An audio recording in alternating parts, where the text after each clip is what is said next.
Boy, you put me on the spot right off the bat, Aaron. I mean, I think right now I would say I'm doing exactly what I love and enjoy, which is writing poetry. Absolutely. Um, I was I spent many years working in the sort of corporate executive universe and did okay for myself, enough so that I was provided an opportunity to get out of it, and I ran as fast as I could. And now I'm able to really just write full time. And that's where I'm putting all my eggs into that basket, which is writing. Whether it gets published, whether it gets accepted, whether it makes $1, it's just, I'm going to keep doing it. Yeah, that's awesome. That's not a bad place to be. Yeah, and I kind of At feel least, like that's, if you don't mind me saying this, I kind of feel like that's a horrible start to the video. If you it'll don't make a lot mind of people jealous out there. if you don't mind scrubbing that completely and starting recording all the way over. Hey, no edits, no edits. But if you're going to But leave it yeah, in, it's fine. yeah, a lot of people would be sympathetic to that in the sense of like, yeah, a lot of people have, myself included, at times have, juggle multiple things, and sometimes, that the creative thing isn't always at the top of the list. Yeah. So when you do have those opportunities to dig in and put your time and attention into it, hey, I say take it. Yeah, exactly. Well, fortunately, there is just in life in general, right? There's a lot of plates spinning. And so while I might make it sound, and I don't mean to be pretentious seemingly at all, while it may sound like I can dedicate and focus all my time on writing, and that's what I want to do, that is sort of the dream vision. At the same time, there are still responsibilities and obligations and life commitments that come on, and there's still opportunities where I might find some little piece of work doing some consultancy work or doing some marketing here and there. But your question was, in a dream scenario, the best possible world, if I could be doing anything that I would want to be doing, it would absolutely be writing and creating. And poetry is probably the highest on the list. Secondarily to that is I also really enjoy, obviously behind me, writing for comic books. So I like dipping my toes into different mediums. Yeah, awesome. Well, I love that So question, Aaron. There's been such tremendous work lately, that some of the people like Bianca Stone and a few others out there that have been taking art, and you guys do this in Wild Roof Journal, right? You guys take art and you take the written word and you put them together, and then you present something that's an even better collaboration than either one of them might be in a silo on their own. And so that, I feel, is sort of fertile territory and something that I'm really interested in continuing to explore. yeah, so that's part of the big part of the concept. So yeah, Marybeth, I don't totally know the answer to this, so it's I guess a good starting point too. As like, kind of, what's your background in terms of like, okay, you're a writer, that's why you're here, but like, what are some of the other aspects of your journey along the way?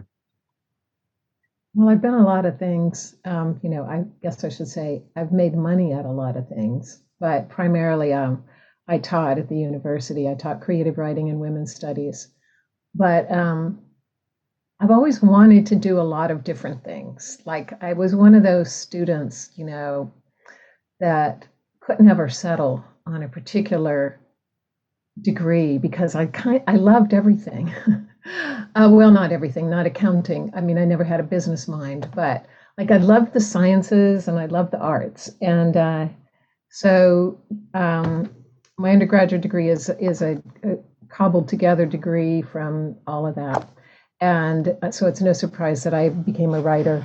But being a teacher is also, has allowed me to bring my excitement about writing and about learning to the students. And so, like when I was getting my MFA, most of the MFA students were taking all these literature courses, but I took a course in botany and I took a course in anthropology and archaeology, and I went on an archaeological dig out in the Aleutians and learned all about the Aleutic people that lived there still. And there's just so much to learn, and that's one of the things I love about being a writer is that I get to say, I want to learn about this. And so then I can go research it and then I can write something from that. And it's just like getting to be a little kid all the time and getting to learn so much. And one of the jobs I would love to have, maybe you could do this, Aaron, for me and tell me how it goes, is I would love to be a park ranger. I would love to go and be outside all the time, like have that be my job, that I go and I'm outside. I don't think I necessarily want to do the crowd control part of that, but the studying the natural world and just getting to be in it and observe it and learn from it and take care of it would just be my ideal job. Of course, I would also be writing poetry as I sat there and took care of it and worked on the trails and so forth and so on. But yeah, all of that. Yeah, I think that the people portion kind of messes up that whole park ranger concept. Yeah, so the kind of park ranger that carries around a notepad and pays attention more to the plants and the wildlife than the patrons. Yeah, like I used to, when my son was little, I'd take his Boy Scout troop out into the woods and with a little Write in the Rain pad, and we would just all sit and watch plants and draw them, and watch the fish in the stream, and that was so delightful. Working with kids, I think, is a very special thing, and anyone that can do that, that's really a high honor in my book. Yeah, it makes sense. Yeah, people who write and kind of pursue that trajectory typically do a lot of things and have a lot of interests. So that checks out.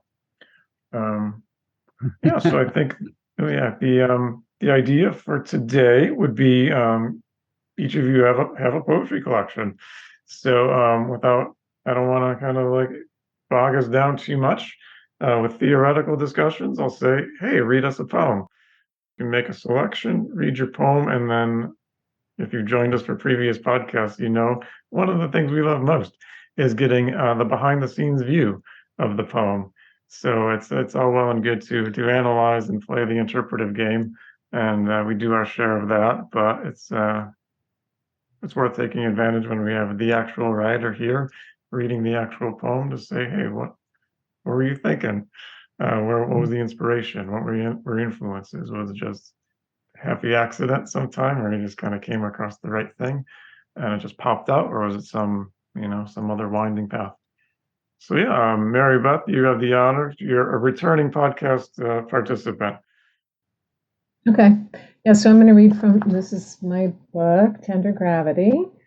And I'm going to read a poem. It's called Rock Poem.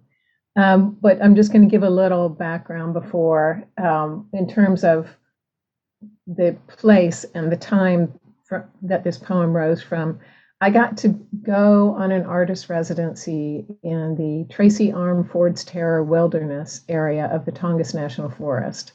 So I got to hang out with rangers for a while and kind of shadow them. And the way that the rangers patrol this watery world is by kayak. So we were kayaking and camping on these rock cliffs in an area, it's called South Sawyer. And it's an area that was under ice when John Muir wrote about and visited that area, in 1879. So we were in an area that had not been had not been released from ice for too long. So there's a lot of bare rock. But the other thing I want to say is that in almost all my writing, or probably all my writing, I feel like I'm a seeker, like I'm seeking to answer one basic question, and that is, how shall we live? How shall we as humans live? And for me, I always look to the more than human world, the natural world, for the answers to those questions. So in this poem, I'm asking rock, and I find that rock is a very interesting being to have a conversation with, because it's been around a long time. And so when a lot of times people ask me, how do you deal with eco grief? Which has become so commonplace now that everybody knows what I mean when I say that word. And one of the ways I do deal with it is by being with and thinking about geologic forces, thinking about the forces that are so vast in terms of the time span that they cover. So here I am, I'm sitting on this rock face. I'm hanging out with a park ranger who spends every summer in this place, and I'm getting to spend a little time with him. I'll read it now. Rock poem. Awed by the patterns, I say, I'd like to be here with a geologist. And you say, one was here once, an old guy who said, wow, this is some ugly rock. And I'm thinking that is the last word I'd use to describe it. Ugly, he meant tortured. He knew the processes that led to these starburst scrolling fractures, white scribbles across gray, orange shimmering splashes undercut by green. He knew these color patterns evidenced a long mutilation of bedrock granite. But for me, sitting on the headland, it's the epitome of beauty, draws my gaze again and again. The lines are messages scrawled by giants. The earth is speaking to me in a language I do not yet understand. And I want to just hold this poem up because the form of the poem is actually kind of, it's important. Yeah. In that the rock itself had all these different forms going on. And so I tried to replicate that on a page in some way. Mm-hmm. One of the things I do, besides all the strange line breaks, which I got to tell you, when I had this book published, it took so much effort for the copy editors to get it right. So much effort. I thought we weren't going to get there, but we did. But anyhow, it was really important to me that every single spacing was as I had it, that the quotation marks that are just kind of hanging out in the air are hanging out in the air, because that denotes this idea of another language that I don't yet understand. So, that's one of the joys of poetry, is that you get to play with form. And I really like the way this one turned out, because I'm trying to translate really something that's not translatable, but I do my best.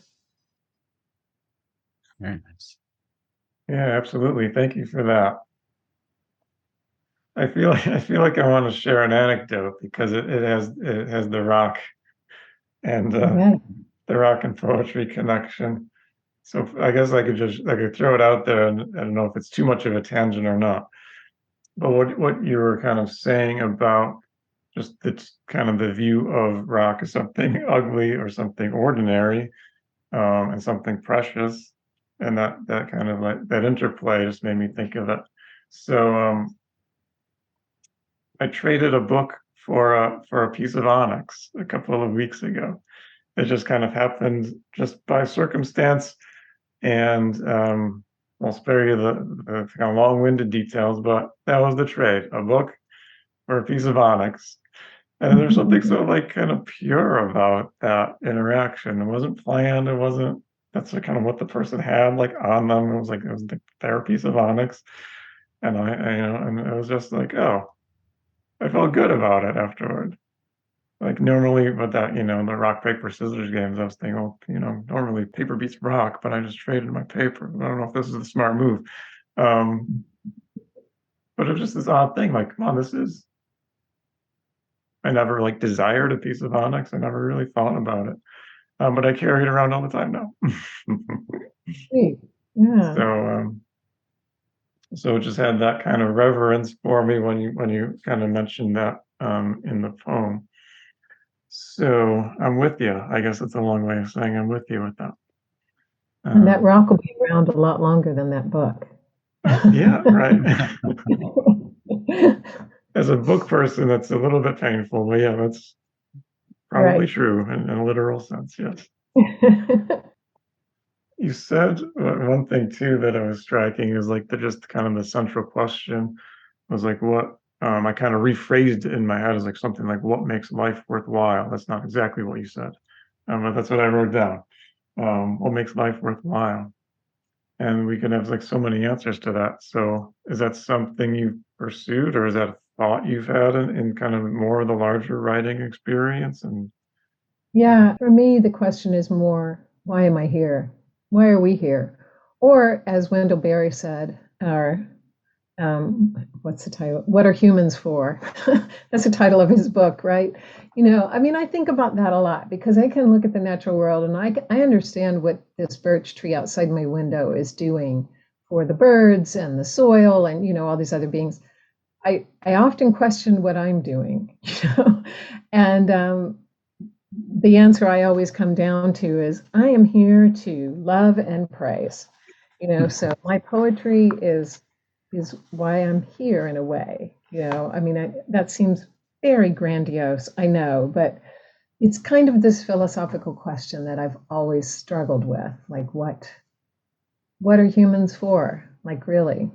And but your question, what makes life worth living? I think you get the answer to that in the same kind of search. For me, what makes life worth living was sitting on that rock, and just being with the rock. And I think a lot of times we get overcomplicated in what we think our life is supposed to be. Like we have all these grand ideas of what we're going to accomplish, and it's just kind of a funny human thing. I don't think other species are running around doing that, thinking about their legacy or whether something's going to be named after them. But we humans sure do. So, anyhow, I find us a curious species. I would really like to sit down with that poem and actually give it a couple once or twice overs, because as I was listening to you and the way that you articulate the poem, and then afterwards showing sort of the way the form and structure plays into it, that was missing from the presentation, just hearing it. But I knew going into the poem that form was important to you. And in one of the questions you had asked earlier about holding up, if we can show the poem. And so when I was listening to it, there were a couple words that caught my attention, that sort of fish hooked me, that I fixated on. And in particular, it was the use of the word torture and use of the word mutilation, both very much and just how it sort of resonated with me listening to it just one time. Was I fixated on those words as a thing that humans do. And when you preface the poem by saying, how shall we live, as sort of this aspirational question, I started, I guess, to layer in my own sort of preconceptions into and my own sort of point of view in history and my own angle at approaching things by listening to your poem. So those words hit me, and they were kind of like two sucker punches, because I almost felt like that is exactly the challenge that we humans have with our relationship with nature, and where sort of nature and human civilization intersect is one where we are continuously torturing and mutilating and scarring the land. And at the same time, this rock has this resilience. And in its formation, the way that you described sort of the starburst and the layering that was going on in the striations in the rock, I almost saw it as that the rock is so resilient and it's already gone through all of its battles and wars. And like you said, that piece of onyx is going to be around long after the book. I guess if I had to pose it as a question, what was your intent on specifically choosing those particular words and putting them in the poem? That's the thing about poetry is you really pay attention to every word. And a couple things. First of all, those are actually geologic, like geologists use those words, to mean something particular. Interesting. Yeah, I know, which is kind of bizarre, right? Yeah. Light bulb. Excellent. Thank you. And the word ugly too. I mean, the geologist, he didn't mean ugly, the way we kind of toss it around. He meant this rock has been folded and, heated and twisted and shot through with other rock and all these processes going on. But using those words, specifically, not just from this is how geologists talk, but more to what you perceived, which is to look at that rock and what it's been through, that it's like a face, it's a map of time and what it has endured, if you will, the word endure. And so it has a lot to teach us. It has a lot to teach us about how to endure, how to withstand what feels like torture, what can be mutilation. How do we navigate that? How do we rise from that into what I saw was beauty? I mean, the word that came to me was, this is beautiful. It looked like a piece of abstract art to me, an intentional piece of abstract art. And so, I think of that Rilke quote, about everything being terror and beauty and how those two are wedded, or, that there cannot be the light without the dark. So I'm working with that in this poem, that we're working on these contrasts, and that in those and really facing them, we can find answers about how to move forward, given where we're at right now, what's already happened, all the history, and where we need to go, what we want to see happen. Yeah, that's lovely. Thank you. Thank you. Yeah, thanks. Well, I'm just going to say, when you study another field, especially a scientific field, how they use language, I find it fascinating. Yeah. Yeah, I wouldn't think that a word like ugly, which would be used as a geological term to describe, like you said, this folding and this process of how it changed over time. Because as a listener, I heard ugly, and I thought, well, this seemed for a split second, it seemed out of place, right? Because of the way we use ugly, or what ugly has meant to us individually. Right. And so we project that onto the words as what they mean to us in that place. So it's interesting to learn that little bit of geology lexicon, that it's so brutal and plain, mm-hmm. and kind of cruel in a way.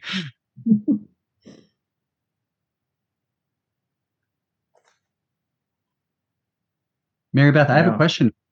Is your book, you said it was called Tender Earth?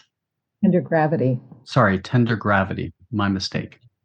Is your looking at your work as a whole, do you really focus on a majority of the elements of sort of the natural world to communicate your messages? Or this collection, It was my first poetry collection, and the poems were all written over a long period of time. And there, there's a narrative arc to the book of seeking, falling, finding, because there are things that occur within the narrative arc that are, it's both sort of coming to awakening to the wonder and beauty of the world, and then experiencing all the tortured things that can happen to us. In this case, things that happened to me personally. The murder of my brother is a theme throughout this book. The oil spill, climate chaos, these larger disasters that are going on in the world. So all of that, is part of the central part of the book. The second part of the book is that sort of falling, where you can feel like things are not making sense. And then the latter part of the book comes back around to that sense of coming back together out of that into some kind of a new understanding. Rock poem appears in the first third of the book. And most of the poems are set in, well, they're kind of set all over the place, mostly Alaska, North Carolina, but also Hawaii, because I've spent a lot of time on Kauai. And I am looking for answers from the natural world throughout the book. So there's all kinds of beings in there. I mean, we got rock. There's a lot of poems in here that are about, that are based off of space observations, because another place I find solace is in the big spatial picture. And so, in what we have learned from astronomy, and then, really small beings too, like tiny seabirds or a bog plant. Some of these easily overlooked lives that really have a lot to teach us. And so I spend a lot of my time listening, and I try to think of myself as more of a conduit or more of a translator than I am like telling, here's my story. But rather this sort of multiverse of all these other voices that are out there that, because we all speak in our human language, we may not hear as well, but that have a lot of wisdom to share with us, and a lot of ways to teach us and to lift us up. Thank you for that. Yeah, thanks. I hope that answered your question. Well, it's great. And it's great to hear that from my point of view. It's really great to hear that your book is a process for you to ask questions and seek answers. Yeah. And it's interesting to me that you've also, there also is a narrative throughput of asking a question. The second part you mentioned, sort of figuring things out, or maybe receiving the answer and it maybe not aligning to what your expectations were, then a conclusion where you've changed or grown or been uplifted because of that. That's really that's a nice through line. Yeah, from a reader's perspective, how I'm going to interpret your work is I'm going to be sitting with it and I'm going to go on that journey. And so now I get a little bit of a roadmap before I get started, which is kind of cool. Well, it's an interesting thing about a poetry book, isn't it? That, it's not like a novel or even creative nonfiction. You can just have a collection of poems. Like, I've read books of poetry and I've thought, how did the poet choose the order of the poems? Like, how do you do that? Because each one is standalone. Each poem can stand alone. It's like a short story collection, I guess, would be the only thing that it comes closest to. So, it's an interesting part of the creative process. I'm sure that you found that too, Eric, when you're putting together a book of poems. Like, how do you put them together? Yeah. It's kind of to play around with it, but it's nice to have some kind of, like you said, through line or narrative arc that you're working with, so that they're not, so that the reader can be, can see that overall picture of why this is a book and not just the collection pages. Yeah, I think that's so valuable and important. And if it's okay, Aaron, if I ask Marybeth another question, can I ask you a how-to sort of question, Marybeth?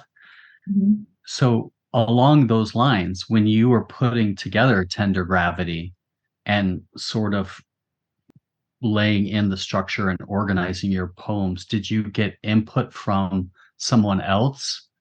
Did you just beat your head against the rock, so to speak, until it all lined up? Or, did you have some contributor or an editor, and just kind of trying to look behind the curtain a little bit? That's a good question.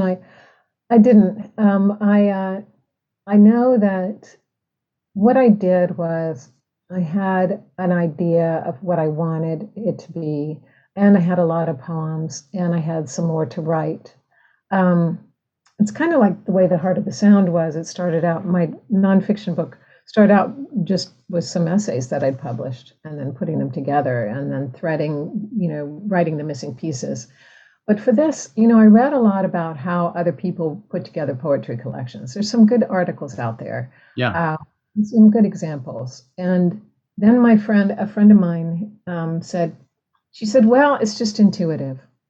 And so I was like, oh, okay, of course it is. Of course it's not logical. And so I printed them all out. I put on some Vivaldi, that's who I listened to. And I just had this big floor space, and I just started playing with them and moving them around. And I really like that process. I've used it a couple of times now with some other manuscripts that I'm working on. And then kind of, if you can, leave them out on the floor for a while, depends. And if you share the space with somebody else, you may not be able to, or if you have a wall, some poets do that, like they hang them up on the wall and move them around. But letting it be really intuitive. I mean, is that what you found with yours, Eric? I mean, I could ask you the same question about how you organized. Well, I find, my process, I guess, was less so physical, putting it out there or putting it on a board or making post-it notes of all the titles and rearranging them. I feel like I too had been working on my book for a long time, so it was a series of poems that I've had spent months or years in the crafting of some of them, so I knew them so intimately well. When it came time to sort of lay out my first chapbook, it was almost, I just kind of shuffled them together and let the cards fall where they may. And then it almost sort of organically fell into place with very little shifting around, because I had sort of pre-selected the poems out of like all the collection of poems that I've written to date that I felt were ready to be shared with other people. So when I collected the ones that I felt thematically hit what I wanted to put out there as my first work, it sort of aligned itself with very minimal like trials or tribulations, or I really didn't have to stress out over it too much. But in hindsight, I've learned a lot since the book's been out into the world now. And I've identified certainly opportunities going into the next book where I may want to pay a little bit more, even more attention to that portion of it. I've definitely learned that the editing and proofreading process behind the curtain of putting together your book is an invaluable part of the whole when it's produced or ultimately, put out there and released. I don't know. Does that answer your question? Yeah, and I would Yeah. venture to guess that there was some intuition going on in there. Yeah, When probably. yeah, you might Yeah, not have maybe said, there "Oh, was no, I'm something. going to be intuitive," but you were, yeah. I usually side with the intuition a little bit with things like that. And I love the music aspect too, or I think there's a little bit of something to like having a little bit of a process running that you're not really um you're partially cognitively aware of, partially not.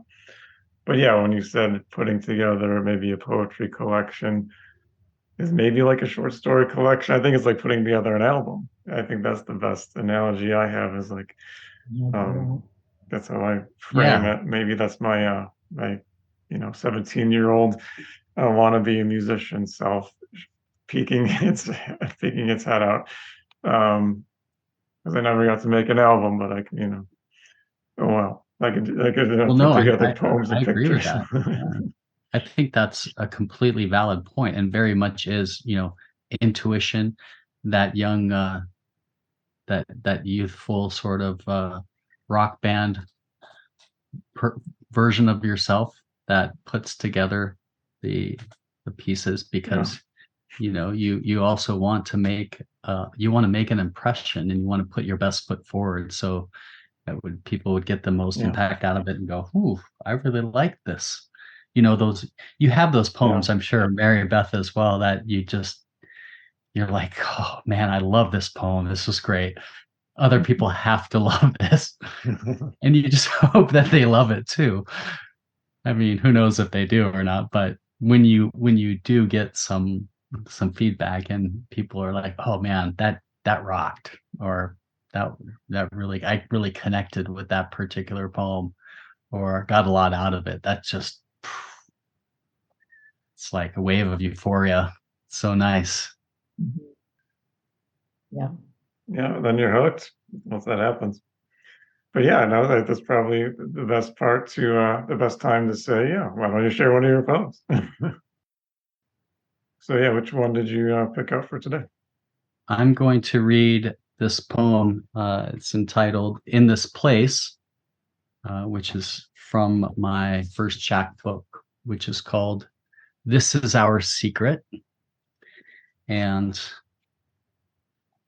yeah, this just recently came out, like a little bit over a month ago, I think. I came out with this book, and it's been a labor of love, and it makes me happy every time I get to pull it out and share a poem with somebody or do a reading. It is the first book in a trilogy of chapbooks, that that narrative, where the narrative through point is very important to me. And this poem in particular, to give it a little bit of preface, does stand alone, but as part of the greater collective. In This Place certainly has its place. So let me go ahead and read it.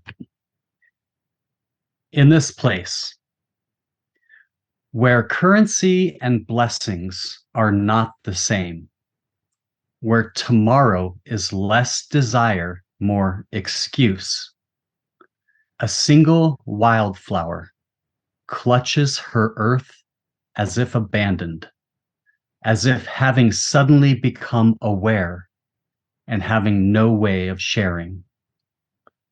Feathers dust the roads. Instead of capacious trees and skies, the birds congregate in town halls beneath parked cars. In this place, seasons change with ululations of sirens and buzzers, flashing, whirling lights, and not with lambent subtlety of shade and tone that lets all know, just as a lover slaps her lover's face for the first time, that this is not the way it was intended to be. In this place, a coyote off Northern Avenue, whose mordant disbelief swallowed the city lights, doesn't quite think the streets are the place to be, saunters home with tail raised high, just in case someone had seen. Thank you. Thanks. So, what the hell does that mean? Right? So for me, this poem is really about sort of the surreal juxtaposition of the wild and the urban. And I wanted to communicate some of my personal distress about that intersection where we meet the natural world and either change it for good or for bad. But at the same time, because This Is Our Secret is a book about relationships and little secrets, I wanted to, or at least I intended to put in elements into the poem that had of very striking imagery, like figurative language, like the lover analogy, is sort of this is it kind of shocks you. I also was attempting to incorporate elements of the natural world into the poem by utilizing and sort of personifying like the wildflower and the birds that are congregating in these human establishments or under parked cars, or the coyote having this sort of repulsive experience with the craziness that is the urban environment that's encroached on his domain, right? And he's like, I'm getting out of here. This is just not the place for me. And the bright lights and the whirling lights and just the chaos that comes with sort of the the civilization that we've created. It makes sense to me. Yeah, so that's a fitting selection for our Wilder's journal, I would say. Yeah, I So thought thanks for that would be just perfect for you. It was interesting, and this is, not planned, I suppose, but that, the very first thing each of you said about your poem was the word place. So it was, I think, very kind of a specific entry point in saying like, okay, I am here. I'm writing from a specific place, and like kind of using that as your environment, from which you're writing. I also, I really appreciate that poem, Eric, and I like how it kind of dovetails with my work too, of course. Yeah. One of the things that struck me listening to it, you used two of my favorite words in there, ululations and lambent, but you use them in ways that are jarring, like the ululations, not of cranes or, Right. but of sirens. And so I thought I appreciated that your use of language supported and showed the theme of the poem, that sort of jarring contrast between the natural world and some of the human built world. Mm-hmm. Wow, I appreciate that. Yeah, there is such joy to be found in the architecting of poetry, right? Mm-hmm.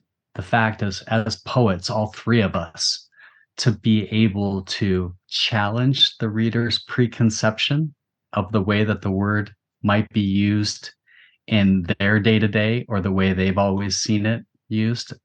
I think that's a fun, playful strategy to incorporate and sort of challenge the normal by using language which can be so powerful and so moving and transformative, and to use it to find just maybe a slightly different way of saying something so that it hits somebody just in a way that they didn't expect. So I'm really glad to hear you say that, because I was very intent that the language hit you in with those particular beats. That was, or at least that's my hope. You did it. No, I know. I mean, I understand. It's like you write a poem and it's like, I write these poems and it's very clear to me what I'm up to, but somebody else is not necessarily going to see it. And it's an interesting thing about poetry because when I've done these readings and I'll almost always have someone come up and say, you know, I just don't get poetry. Or, it's like a prose writer here who's very well known, has published a lot of prose books, and he said, I just don't get poetry. And it's interesting because we never say, I just don't get prose. We always use that I just don't get for poetry. And I feel like it's so I've always tried to make my poems really accessible, but I find that there are still some poems that I don't fully comprehend either, but that probably just means that I need to read them more than 2 or 3 times even. And that's part of the joy of poetry for me, really, is that it's not all evident the first time through. It makes it more enjoyable knowing that I can read the same poem many times and get something new from it. Just like a good piece of abstract art, will send me every time, but in different directions. Mm-hmm. Yeah, for sure. Yeah, I totally connect with what you're saying, Marybeth. Absolutely. In our lives, we've read probably thousands of poems, but there are poems that you can come back to time and time again. And whether it's because of your particular circumstances in your life or something that has happened to you, or just the way that we change as we age and grow.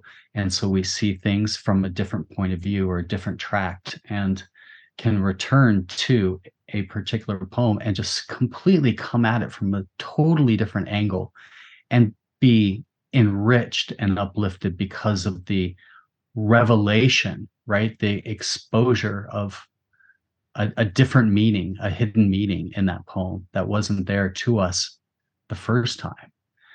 And I'm a big fan of dog earing and getting a pencil beside me and marking up, because I like to come back to poems in a collection that I found striking and then give them their due diligence, right? Like, out of respect to the poet and to the poem, but also out of respect to myself, because if it caught my attention, there's something there that has yet to reveal itself and might need to be read over at a few different times.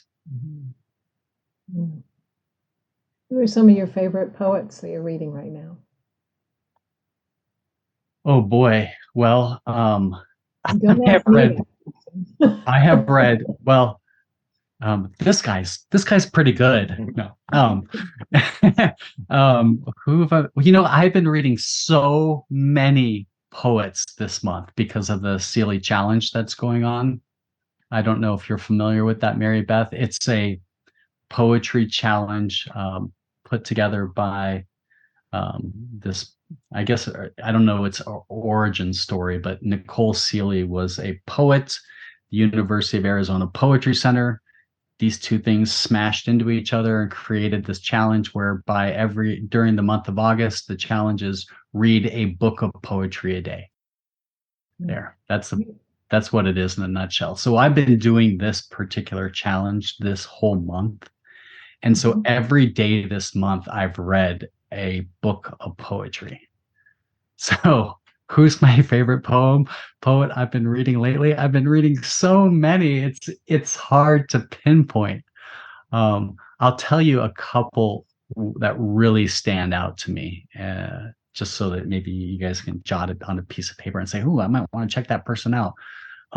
Mark Wunderlich is absolutely phenomenal. He is probably one of my favorite poets.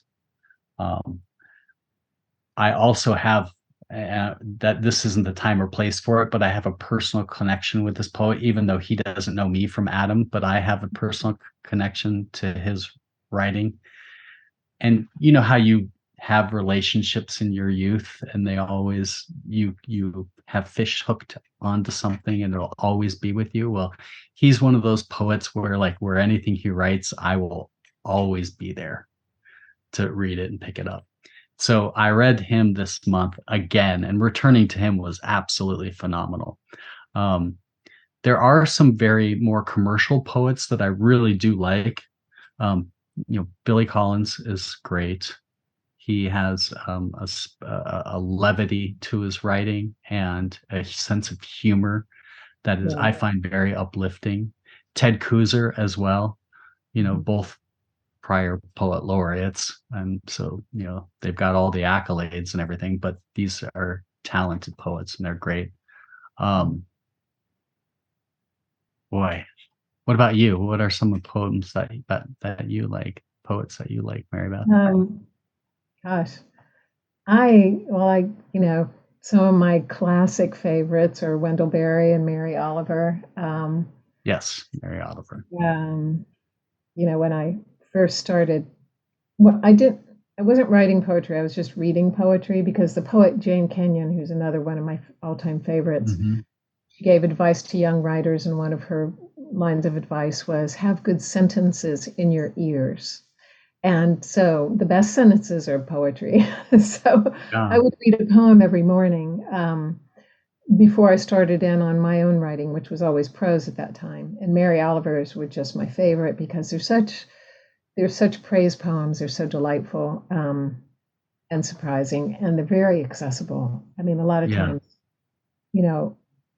I recommend her just for someone that doesn't think they get poetry, because you can get Mary Oliver. Jane Hirschfield is another one of my favorites. W.S. Merwin. Yes. Linda Hogan. I like Linda Hogan so much because she writes in all the genres, and I love that. There's also a couple of poets that I was on an AWP panel with this past March, and both of them have excellent work. Gretchen Primack, Primack, I'm sorry, she's in upstate New York, and Megan Kaminsky, she's in Kansas. And Gretchen writes mostly she writes a lot of persona poems about from the point of view of farm animals, which is really interesting.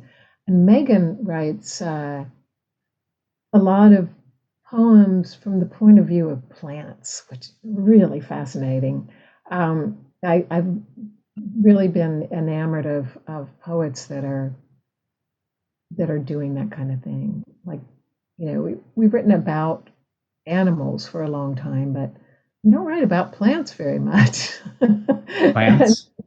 Yeah. Did you say plants? Oh, okay. Plants, yeah. Like the wildflower in your poem. Yeah. If you tried to write a poem from the perspective of that plant. Yeah. That's some effort there, because they're pretty different from us. So anyhow, those are just some of the poets, and I realize they're all women. Well, no, except for Merwin, of course, and Barry. But there's a lot of others. Their names just aren't coming to me now. But Louise Gluck is fantastic. Really Sharon Olds, absolutely. Both two they also kind of hit one of your nails. Is they're both very easy and approachable. It's easy to read their poetry without feeling like, oh my God, I'm reading poetry. It's inaccessible. This is a bunch of highfalutin garbage. I mean, you can really get into their words and just. I don't know if you read the poetry of Ross Gay. Do you know his work? No. His work is really fun too, and his poetry is excellent, but he also has a book called The Book of Delights, which is short prose pieces, and they're awesome. So yeah, I like it when I guess I'm saying I do like it when poets also play around in other forms, because I think you can learn from it. Same way I agree. Try to play around in music.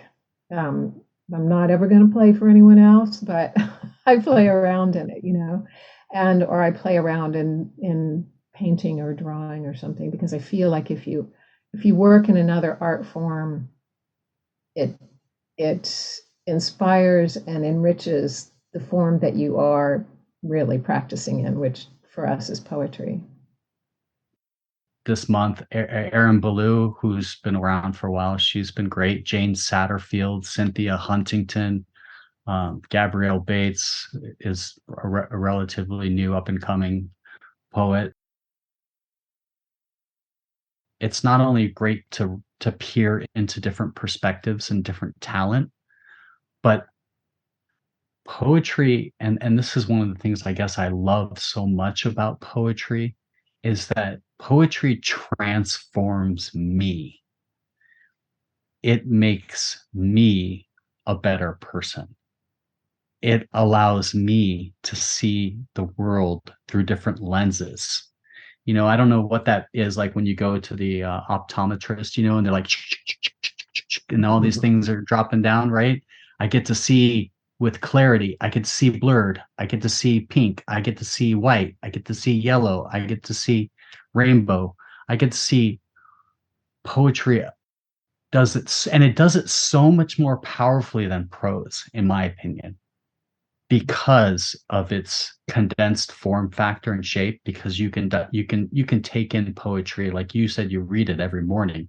You can take it almost like a lozenge, right? You can take it as your vitamins each day in just a small little piece and get so much out of it. Whereas, you might also get the same impact from reading an entire book, but it's just a different experience. Sorry, I ramble. So you got to just cut right in and say, Eric, we get your point. There's too many good recommendations in there. Yeah, I know. We need another month to devote to reading a book a day. Maybe we could sneak another month in there. But yeah, amazingly, we haven't mentioned the two I'll mention just because it was from a pretty recent experience. I popped into a used bookstore not too long ago, and I left with $2.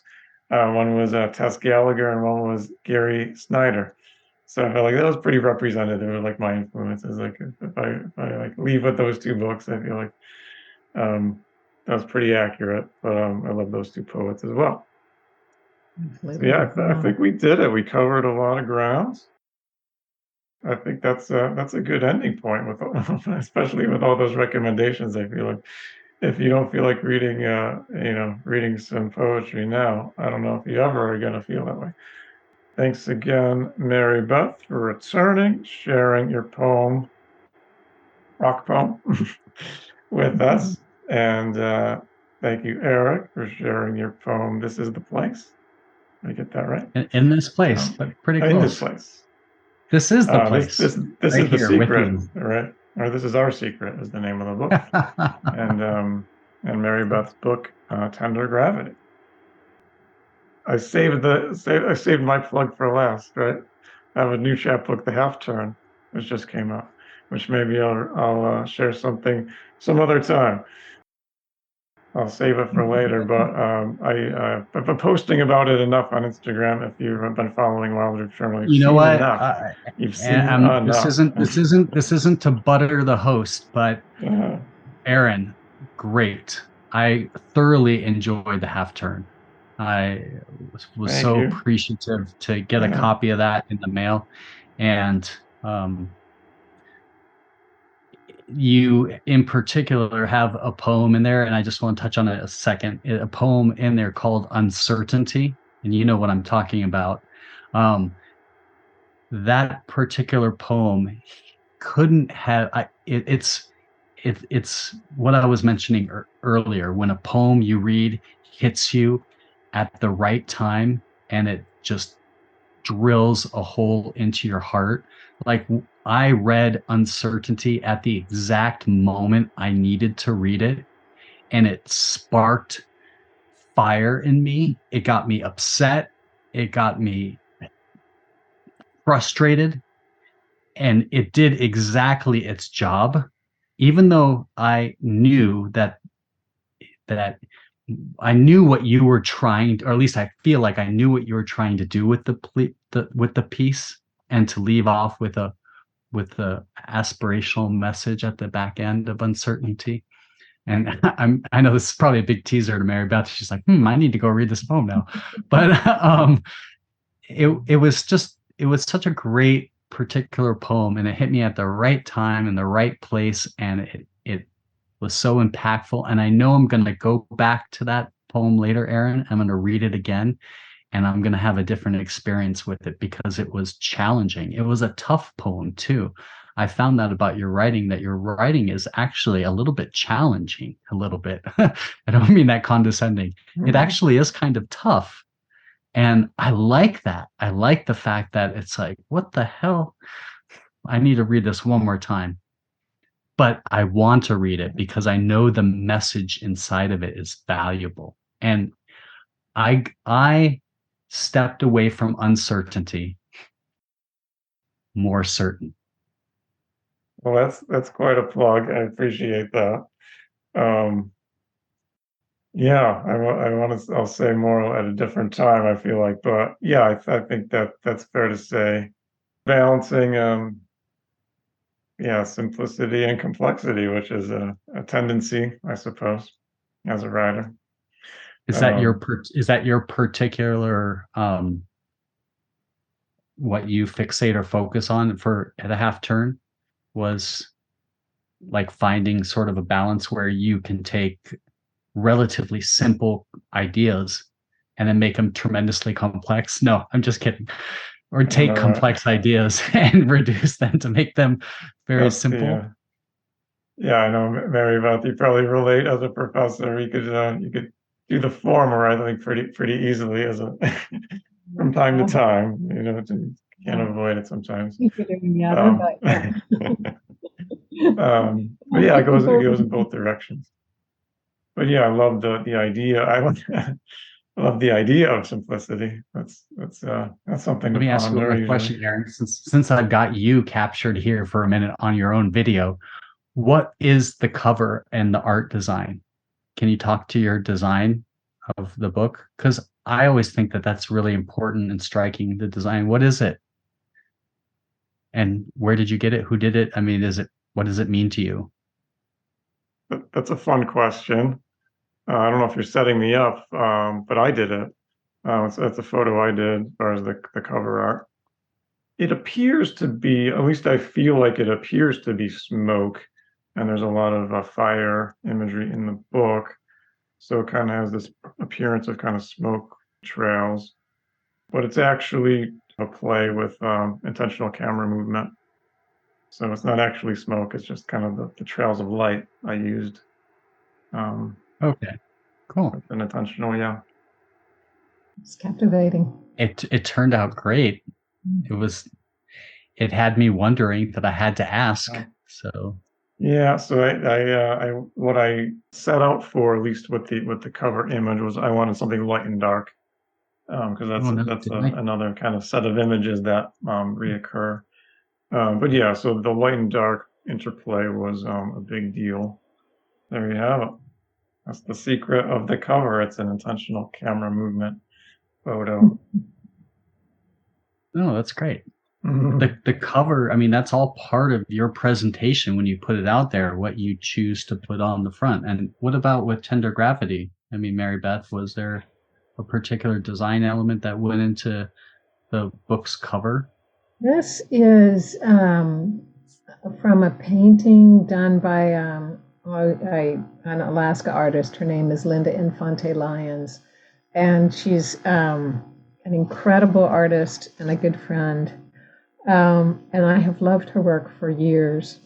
And she is from Kodiak region, Alutiiq heritage, and she brings a lot of different aspects into her work. But this idea of the union with the natural world permeates all of her work. So when I was thinking about a cover, I knew that I wanted to have an Alaska artist. I knew that I wanted to, use my book cover as a platform to showcase one of our artists here in Alaska. And Linda came to the top. because I've just loved her work for so long, and she let me use the artwork. I was so That's delighted. awesome. I love that. I And love that. it was great because when I did the book launch for my book here in Anchorage, I did it as a fundraiser for Trustees for Alaska, which is an environmental law firm here.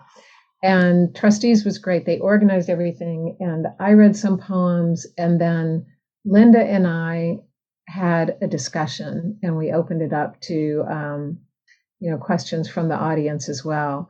But we had a discussion about art and our relation to the more than human world, and it was really beautiful. So I really love this cover.